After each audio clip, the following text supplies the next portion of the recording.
انجام آپ کو بہت زیادہ برا دکھایا جائے گا، کیونکہ یہاں پر فاطمہ اور پنکی جو ہیں وہ آپس میں ہاتھ ملا لیں گی، کیونکہ انہیں پتہ ہے کہ اگر وہ آپس میں ہاتھ ملا لیں گی تو اس ثریا کا اور اس کی ماں کا بندوبست آسانی سے کر سکیں گی، کیونکہ ثریا اور اس کی ماں نے تو ان دونوں کا جینا حرام کر رکھا ہوتا ہے۔ تو یہاں پر پنکی اس کو چال اپنی بتاتے ہوئے کہے گی کہ ایک تو اس گھر سے ہمیشہ ہمیشہ کے لیے ہی چلی جائے گی، اور دوسرا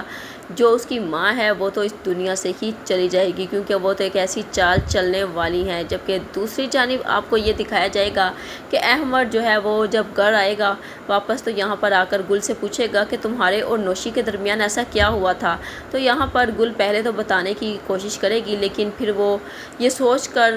احمد کو نہیں بتائے گی کہ پھر سے خام خواہ اس گھر کا سکون جو ہے وہ برباد ہو جائے گا، کیونکہ جب وہ اپنی ماں سے بات کرے گا تو پھر سے اس کی ماں جو ہے وہ گل کو باتیں سنائے گی۔ اس وجہ سے گل یہ نہیں چاہتی کہ اس گھر میں بدمزگی پیدا ہو، اس لیے وہ احمد کو ٹال دے گی۔ جبکہ دوسری جانب اب یہاں پر نوشی اور